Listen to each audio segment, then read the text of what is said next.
मेरे अल्लाह या मेरे। हज़रत टीपू सुल्तान के कारनामों के ऊपर गौर करते हैं। टीपू सुल्तान ने हिंदू मंदिरों, विशेष रूप से श्री वेंकटरमण, श्रीनिवास और श्रृंगनाथ मंदिरों को ज़मीनें एवं अन्य वस्तुओं के रूप में बहुमूल्य उपहार दिए। कुछ मंदिर उनके महलों के अहाते में थे। यह उनके खुले जहन, उदारता एवं सहिष्णुता का जीता जागता प्रमाण है। इससे ये वास्तविकता उजागर होती है कि टीपू एक महान शहीद था, जो किसी भी दृष्टि से आज़ादी की राह का हकीकी शहीद माना जाएगा। उसे अपनी इबादत में हिंदू मंदिरों की घंटियों की आवाज़ों से कोई परेशानी महसूस नहीं होती थी। टीपू ने आज़ादी के लिए लड़ते हुए जान दे दी और दुश्मन के सामने हथियार डालने के प्रस्ताव को सिरे से ठुकरा दिया।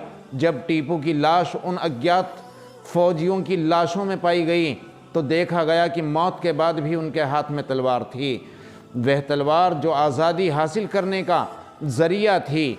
उसके ये ऐतिहासिक शब्द आज भी याद रखने के योग्य हैं। शेर की एक दिन की ज़िंदगी लोमड़ी के 100 सालों की ज़िंदगी से बेहतर है।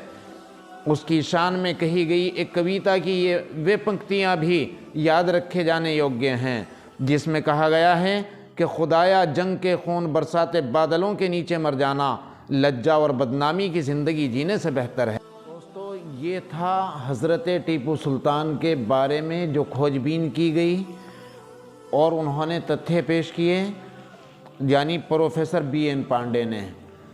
तो क्या समझें फिर इसको कि एक ऐसा इंसाफ परस्त सुल्तान कि जिसने इस तरह के कारनामे अंजाम दिए, देश के खातिर कुर्बानियाँ दी, और फिर उनके बारे में इस तरह की बातें उड़ाना और पढ़ाना और बच्चों के और लोगों के दिलों के अंदर जहर भरना।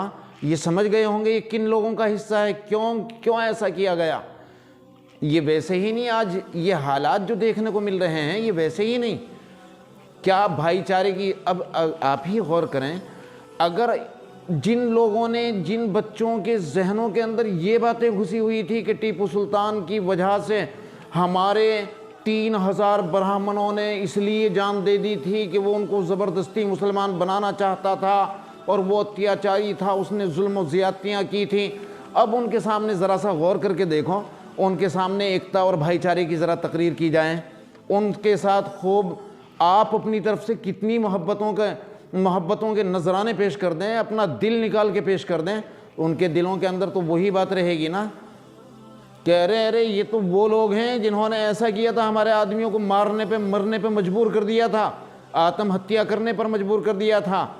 तो आप ही फैसला करें हमें करना क्या है। हमारा माशाल्लाह देश का नौजवान, हर एक मज़हब का हर नौजवान माशाल्लाह पढ़ा लिखा समझदार है। वो इन चक्करों में ना पड़ के ज़रा सा इस तारीख़ के ऊपर गौर करें और इस किताब को फिर पढ़ें और तहक़ीक़ करें।